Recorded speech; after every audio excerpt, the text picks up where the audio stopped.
Fala, gente! No quadro Minha Conversão de hoje, eu recebo ela que é cantora, compositora, começou sua carreira fazendo parte do Diante do Trono, Lu Alone. Tudo bem? Tudo bem, prazer, que honra estar aqui com vocês. Lu, então eu vou começar pelo nome do quadro, né? Como foi a sua conversão? Então, gente, eu nasci em lar cristão. Muita gente não imagina, né? Só que eu falo que é diferente você nascer num lar cristão e você de fato se converter ao Senhor, né? Existe todo É aquele verdade. processo que você entrega de fato a sua vida ao Senhor. O Mas uma novo coisa nascimento, né? Exatamente. Mas uma coisa que é muito, muito, muito, muito, muito legal na minha conversão é que eu falo que eu me converti primeiro através dos meus pais, acredita? Porque na minha casa a presença de Jesus sempre foi muito real, muito real. Desde que eu era muito pequenininha, todo mundo que entrava na nossa casa falava assim: "Nossa, tem algo diferente". E meus pais sempre respondiam: "É o Espírito Santo". E sempre, toda vez, as pessoas eram impactadas, as pessoas eram transformadas.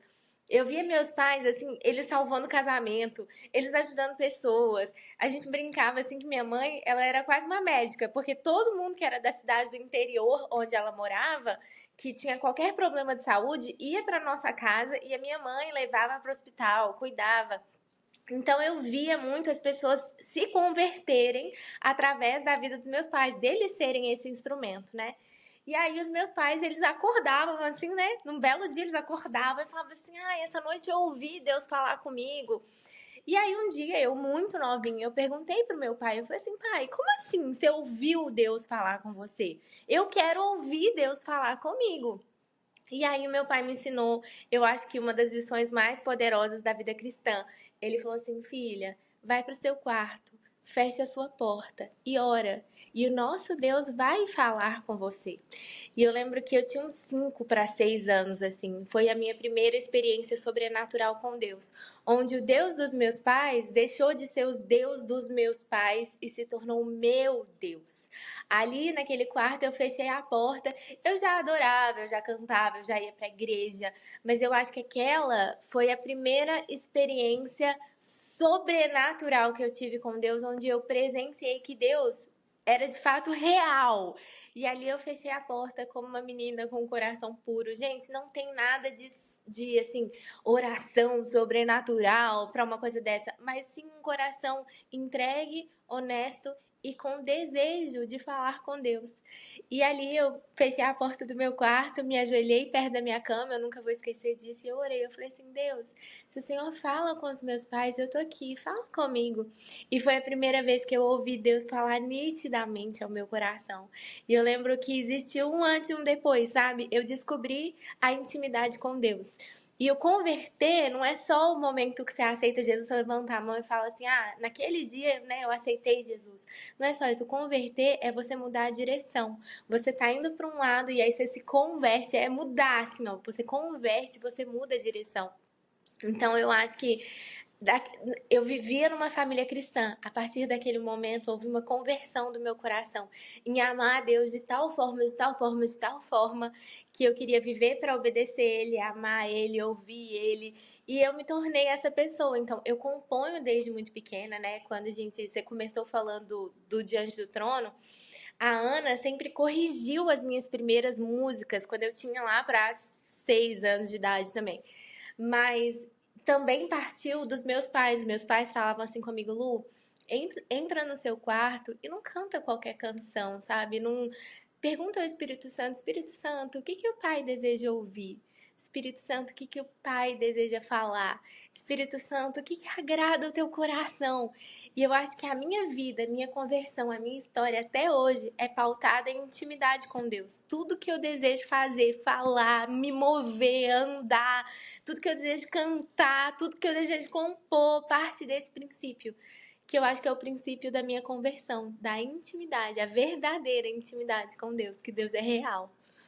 Com certeza, igual o Jó, né? Antes eu conhecia de ouvir falar, mas agora os meus olhos te veem, né? Depois do Diante do Trono, que você fez parte, né? Teve uma parte que você foi, da sua vida, né? Que você foi pra música secular, né? Fez algumas músicas, participou de alguns filmes e tudo mais. Como que foi essa transição de volta depois desse período? Então, essa história é muito, pra muita gente é muito confusa, né? E Uhum. é até legal falar disso, porque tem muitos anos que ninguém me pergunta sobre isso. Eu acho que eu já tô tanto, né, há tanto tempo no gospel já, né, que muita gente não me pergunta mais sobre a época que eu estive no secular. E na realidade é confuso porque eu nunca desejei ir pro secular. As pessoas acham assim que, ela se desviou na adolescência, aí ela quis fazer fama no meio secular. Cara, nunca, nunca, nunca, nunca. Então, eu falo que eu era pulga de igreja. Eu cantava na igreja, eu ministrava na igreja, eu fazia parte de ministério, o que precisasse fazer. Eu era do grupo de voluntários, eu era do grupo de missionários. Zapa, desde os 9 anos de idade, eu fazia missão no prostíbulo. A gente ia pra frente até com 9 anos de idade, obviamente, eu não podia entrar, mas eu ficava na porta esperando as mulheres saírem ali na casa de prostituição. A gente ficava com violãozinho assim, ó, cantando. E eu vi várias delas saírem ali, vários homens saírem daquele lugar tão imundo. E quando a gente estava ali falando de Jesus, cantando sobre Jesus, terem experiências sobrenaturais, serem batizados no Espírito Santo, serem salvos, eu vi mulheres que eram entregues a esse serviço, né, ali, e de repente encontrarem Jesus e olhar pra gente e falar assim: me ajuda, eu quero sair disso. Serem tomadas pelo Espírito Santo, irem pra casa da Jocum, que é Jovens com uma Missão em Minas Gerais, se tornarem missionárias, realmente, assim, mulheres cheias do Espírito Santo de Deus. Então, assim, eu cresci nesse meio. E pra mim, fazer parte do secular era algo completamente, assim, não, né? Completamente fora da minha realidade. Eu entendi isso completamente como um pecado. Então, se alguém me falasse assim, Lu, você vai cantar no meio de secular, eu ia falar, pra trás de mim, Satanás. E aí, o que aconteceu foi que um dia eu tinha 15 anos, eu acho. Mais ou menos, eu não sei bem assim, mas eu tinha uns 15 anos e meu pai acordou um dia e ele tava desnorteado, assim. E ele virou pra mim e ele falou assim: Filha, Deus me falou que você vai cantar no meio secular e você vai ser referência pra jovens que não têm referência. E aí, quando meu pai me falou isso, eu cresci ouvindo meu pai ser um homem de Deus, né? Mas quando ele me falou isso, de cara eu pensei: Isso tá errado, né? Tipo assim, olha, dessa vez você errou, porque Deus jamais falaria algo assim. Então, eu virei e falei, pai. E ele falou assim, filha, quando alguém te dá uma palavra, você tem que fazer 3 coisas. Uma, pra saber se é verdade. Uma, ora e pede ao Senhor confirmação. Se não for verdade, ele vai falar que não é. Se for verdade, ele vai confirmar no seu coração e vai trazer paz quanto a essa palavra. E 3, se for verdade, ela vai se cumprir. E aí eu entrei pro meu quarto, de novo orei, só que dessa vez eu orei diferente, sabe, Zapa? Eu orei assim, Senhor, meu pai me deu uma palavra, mas eu já sei que não é verdade. Mas se for. Só que o mais estranho foi que no dia seguinte, 2 missionários de países diferentes, lugares diferentes, completamente assim, que nem se conheciam, me ligaram e falaram assim: Lu, eu tô te ligando porque Deus falou comigo que você vai pro meio secular ser referência para jovens que não têm referência. E foi muito específico, assim. Eu lembro que quando eu preparei para ir, eu preparei por obediência ao Senhor. E a minha primeira oração ao Senhor, eu falei assim: Deus, eu não sei fazer isso. Eu não sei compor uma música que não seja para agradar o seu coração. Eu não sei cantar algo que não seja de adoração. Na minha casa, a gente nunca ouviu música secular. Então, assim, eu ir para o meio secular era uma coisa completamente fora até não só da minha realidade, mas até do que eu sabia, como música, como, né? E aí Deus falou assim comigo: componha canções de amor pra mim, sem falar o meu nome. Então todas as minhas músicas do meio secular eram pro Senhor. Tô revelando uma coisa aqui que ninguém sabe.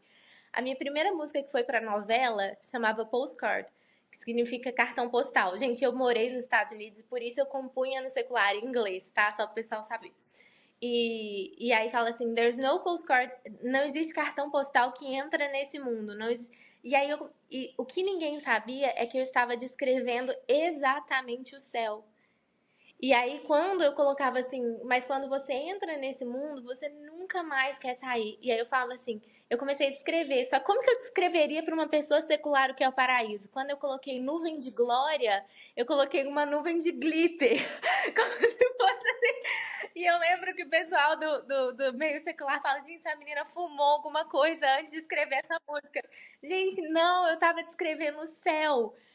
E eu fui, e deu muito certo, né? Eu tive 13 músicas em novela, eu fiz 2 filmes. E quando as coisas começaram a funcionar demais, eu fiz 18 anos. E com 18 anos eles me fizeram, né, assim, no meio secular existe gravadora, proposta, dadadadada. Eles me fizeram uma proposta que eu tinha que abandonar o meu jeito de ser, me vestir completamente indecente, começar a escrever sobre traições, coisas, né, do mundo. E o último ponto, eu não poderia mais falar de Deus, de forma alguma. Eu não poderia mais falar de Deus nem na minha rede social, nem em entrevistas, nem em lugar nenhum. E algo que eu sempre fiz no meio secular, depois do show eu fazia um apelo. Então a gente tinha essa ideia de, mesmo estando no mundo, ser luz do mundo. E a partir do momento que eu entendi que eu não podia mais ser luz, eu lembro que eu estava naquela reunião e eles estavam planejando toda a minha carreira, a gente estava na gravação de um novo disco e lançamento de livro. Eu estava com esses programas de TV, não vou citar nome, mas esses grandes, todos marcados. E de repente, eu ali sentada, o Espírito Santo falou assim comigo: Você me devolve tudo que eu te dei? E eu lembro que foi a primeira vez que eu entendi a história do jovem rico. Porque o jovem rico, ele era um jovem que provavelmente nasceu na igreja. Quando ele vira para Jesus, né, ele fala assim: Jesus, o que eu faço para ter a vida eterna? Ele fala: obedeça os meus mandamentos. E o que o jovem fala? Isso eu tenho feito desde a minha mocidade, ou seja, isso eu tenho feito desde sempre.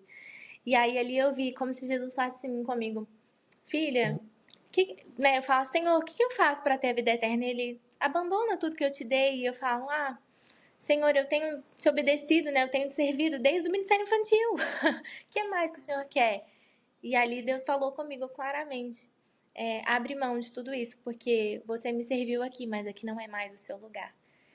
E me chamaram de louca, me chamaram de tudo, falaram que eu fui a menina que abandonou a carreira, que eu não aguentei a pressão. Mas olha, não existe nada como estar no centro da vontade de Deus. Não existe dinheiro, não existe fama, não existe nada, nada, nada como estar no centro da vontade de Deus. E eu lembro que foi um período muito difícil para mim, porque, pelo menos na minha cidade, em BH, muita gente me conhecia. E quando eu abandonei, meu pai falou: tá, você abandonou, mas agora você tem que fazer alguma coisa. Eu fui entrar pra faculdade e tentar voltar a ter uma vida normal. Até que a Ana voltou pra minha vida. Que bênção, que bênção. A Dev Tyrus deu uma palavra que eu iria morar fora e que eu iria voltar e que Deus recomeçaria meu ministério. E ali foi assim. Eu fui morar fora, fiz o Cristo para as Nações, me formei em teologia, fui ordenada pastora, então fiquei uns anos assim afastada. Tudo isso aconteceu, que eu falo que você não sai do secular e brota em cima do púlpito. Eu não sou muito a favor disso, entendeu? Eu acho que existe um processo aí. E aí eu me formei em teologia, fui ungida pastora, o pastor Márcio me reconheceu como pastora da nossa igreja.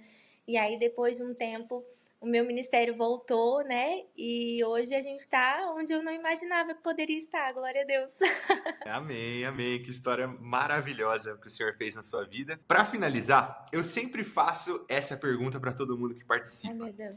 Que é, é difícil, é difícil. Se você pudesse ter um encontro com Jesus encarnado agora, por 5 minutos, o que você perguntaria para ele? O que eu perguntaria para ele, uau? Eu perguntaria para Jesus: Jesus, como eu posso ser uma amiga melhor? Porque eu vejo Jesus muito, sabe assim, eu vejo que Jesus, ele é o meu melhor amigo. Ele é meu Deus, mas, cara, ter uma vida com Jesus, andar com Jesus, caminhar com Jesus, viver com Jesus, sabe? Eu perguntaria: Jesus, como eu posso ser uma amiga melhor para agradar mais seu coração, para viver mais contigo, para ter mais tempo contigo? Eu acho que essa seria, assim, minha real pergunta para Jesus, porque, sei lá, eu acho que eu agradaria o coração dele. Amém, amém. Lu, muito obrigado, viu? Que história belíssima. Muito obrigado pelo privilégio de ter participado aqui. Tenho certeza que todo mundo que ouviu sua história foi edificado. nesse vídeo. Amém, amém. Obrigada, obrigada pelo convite. Que Deus abençoe o canal, sua família, sua vida, em nome de Jesus. E todo mundo que assistiu. Amém. Amém. Obrigado. Até a semana que vem, gente.